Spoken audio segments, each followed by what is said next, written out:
Bos emiten emas terkenal diduga terlibat kasus korupsi miliaran rupiah. Pemeriksaan KPK bongkar dugaan kalau misalnya ini ada keterkaitan dengan investasi Taspen yang merugikan negara sampai 200 miliar. Ada apa nih di baliknya? The fundamentals don't lie at all.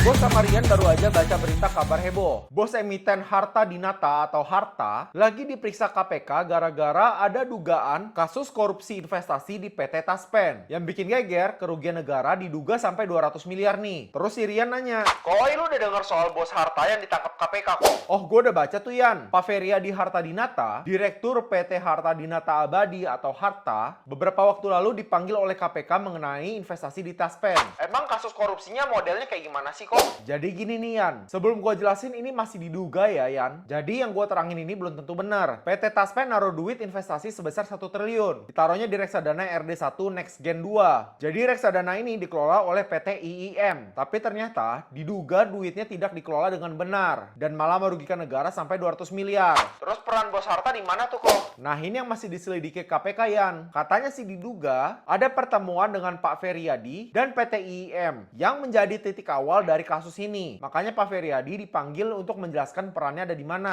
Wah, ini bisa jadi dia terlibat atau ke bawah arus aja nih kok. Yang jelas kita belum tahu pasti karena ini masih dugaan. Tapi kalau misalnya terbukti terlibat bisa panjang urusannya. Apalagi sekarang KPK sudah menetapkan ada 2 tersangka utama yang berasal dari mantan dirut PT Taspen dan dirut PT IIM. Berarti mereka yang paling diuntungkan di skema ini ya kok? Betul Yan. Mereka diduga naruh investasi fiktif yang bikin beberapa pihak dapat keuntungan nih. Balik lagi ini masih soal dugaan ya Yan. Berarti skandal ini udah mulai diatur dari awal ya kok? Bisa jadi Pak Feryadi cuman korban atau ikut main juga kok? Ya makanya gue bilang Yan, ini masih jadi misteri. Kita tunggu aja hasil penyelidikan KPK nih kayak gimana. Yang jelas kalau misalnya nanti terbukti terlibat, ini bisa jadi ngeganggu kredibilitas Harta di mata investor. Berarti bisa ngaruh ke harga sahamnya juga ya kok? Biasanya sih kalau misalnya ada sentimen negatif gini, pasti akan tercermin ke harga sahamnya. Tapi nanti kalau misalnya dia menjadi saksi dan terbukti tidak terlibat, bisa jadi rebound tuh sahamnya. Yang mending kita lihat aja ya kok kayak gimana nanti hasilnya. Kelihatannya kasusnya ini akan panjang dan akan seru untuk diikutin. Setuju Yan. Apalagi ini melibatkan duit negara dan investasi besar-besaran. Bakal banyak pihak yang kena dampak nih.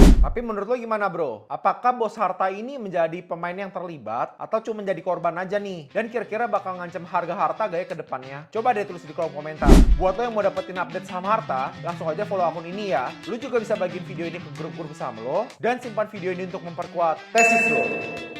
The fundamentals don't lie.